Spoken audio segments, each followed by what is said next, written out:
Good morning, Bucknutters. Welcome to the Bucknuts Morning 5 here on Wednesday, August 9th, 2017. I am Dave Bidde, and I'm joined by the people's champ himself, Matt Baxendell. Urban Meyer, of course, confirmed earlier this week that fifth-year senior defensive tackle Michael Hill is facing a suspension to begin the season. Coach Meyer was non-committal about the length of the suspension, which was interesting. We're hearing it could be as long as 6 games, and Ohio State, they might be appealing this situation with the NCAA, trying to get the suspension knocked down a few games. Just from everything you've heard, what do you make of this Mike Hill situation, Bax? Well, this is nothing new. We've been hearing about this for months. Put it this way. When I did my 3 deep for the D-line in the bucket of bullets the other day, I put Mike Hill as the third-string D tackle because I wasn't expecting to have him for the majority of the early part of the year. 6 games or something we heard back in the spring.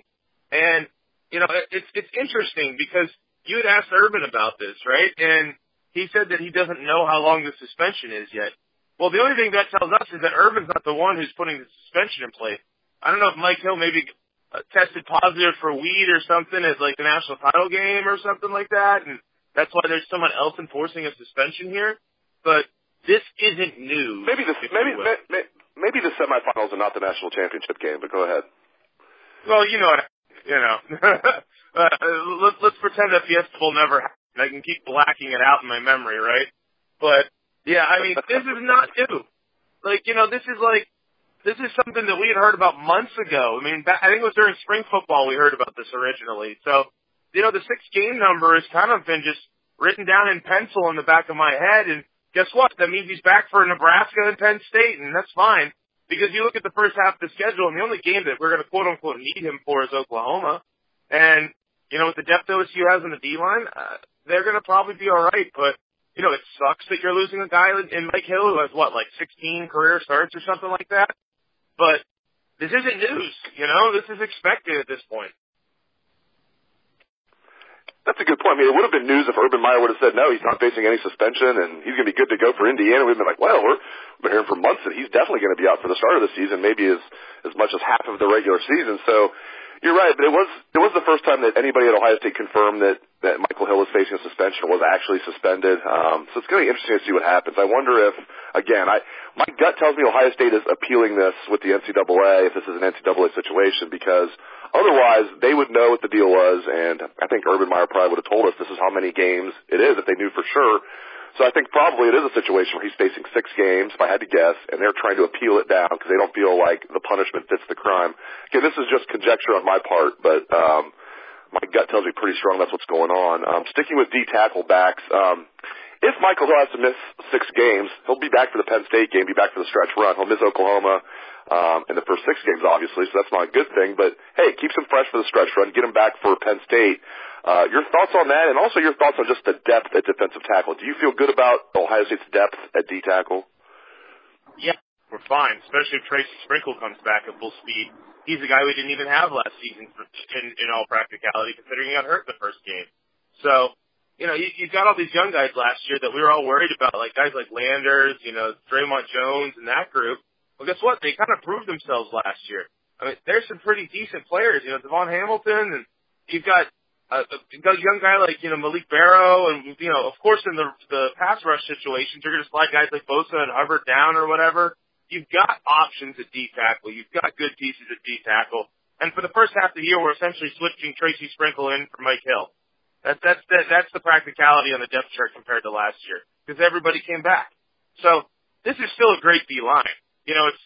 Mike Hill makes it that much better because he's probably a guy who's a draftable NFL player. But in the end, you have a lot of really good players on this defensive line. Ohio State's going to be fine up front. If there's any position on the team you're concerned about, it's not going to be the defensive line, even if it's a guy like Mike Hill you've lost. I also asked Urban Meyer how many true freshmen are going to play this year. He wasn't sure about that. I wasn't trying to get an exact number. I just was hoping for a range. I probably should have asked the question a little better. Like, do you think there'll be more than 10? Do you think it'll be 10 to 12? It's always, when he puts a number on it, even a range, he always overestimates. I think last year he wanted it to be like 14 and ended up being 9, which was, I think, the most true freshmen that they've had play for Urban Meyer. 9 is a lot. He loves this freshman class, and it's easy to see why. Guys like J.K. Dobbins, Isaiah Pryor, those guys are definitely going to play. Jeffrey Okuda. How many guys in all? Do you think it's going to be more than 10? Do you think it's going to be about like it was last year? If you had to guess, how many freshmen, true freshmen, do you think are going to play this year, Bax? Less than last year. The reason so many played last year because Urban had no choice. He talks like, I love Urban, but he talks every year about, we got to play these freshmen. We don't come to Ohio State to redshirt. And then he redshirts most of the class. It's like what he does every year. So the only reason you had that many play last year was because there were so many open spots. Was there 16 starting spots open or something crazy? So, it's not like this is going to be, true freshmen coming in and jumping a lot of established people. For every J.K. Dobbins, there's going to be 3 guys on the bench. I mean, let's just be real honest about it. I'm sure Urban wants to play more guys. I totally believe him when he says that. But, in reality, what ends up playing out every year is that most of those guys don't play the first couple games, and Urban goes, we shouldn't waste a red shirt just in case, And that's how it ends up working out. J.K. Dobbins is going to play. Pryor is going to play. He's talked about Jeff Okuda playing. There's talk about Thayer Munford being in the 2 deep on the O-line, which would be impressive. And you got guys last year like Michael Jordan play and a bunch of other guys who came in. Don't get me wrong. It can and will happen. But if you're talking about 10 freshmen playing this year, I'd be shocked. And shock isn't strong enough word based on Urban's track record here at OSU. The young guys just don't play that much, is what's kind of happened. And again, that's not what Urban likes to say his philosophy is, but it's what his practicality has ended up being every single year. Dwayne on yesterday's show said Andrew Chatfield, the decommitment of Andrew Chatfield is, quote, addition by subtraction. Dwayne just holding back his true feelings as usual. Do you agree with that? Do you feel like it's addition by subtraction, or do you kind of wish Chatfield would have stayed in this class? He's a good player, but clearly he was holding a spot at Ohio State before one of the Florida schools offered him. I think OSU wouldn't have offered him if he wasn't better than his ranking, which is, not necessarily near as high as everybody else in the class. I think at the end, though, if you look at the options that are there to replace him, guys like OA and guys like Parsons, if you're going to tell me I'm going to get one of the guys who's still out on the board versus getting him, then I'm going to take one of the guys still on the board because you're talking about some of the best defensive ends in the country. The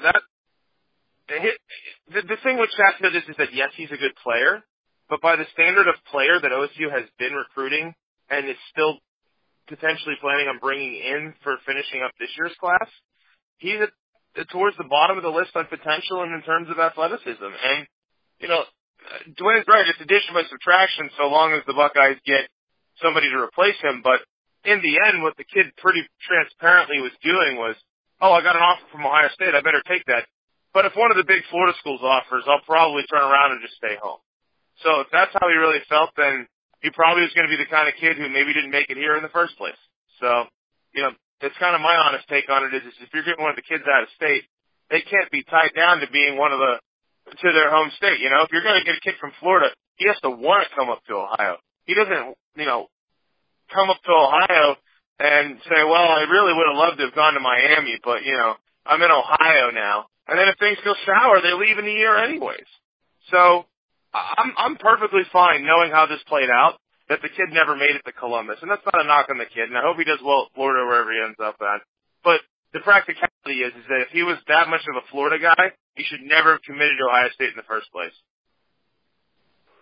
Great insights, as always, from the People's Champ, Matt Baxendell. You, of course, catch his column every Sunday on Bucknuts. It is The Bucket, so make sure you check out The Bucket every Sunday by Matt Baxendell. Thank you very much, Bax, and thanks to all the listeners out there for tuning into the show. Hope you have a great day.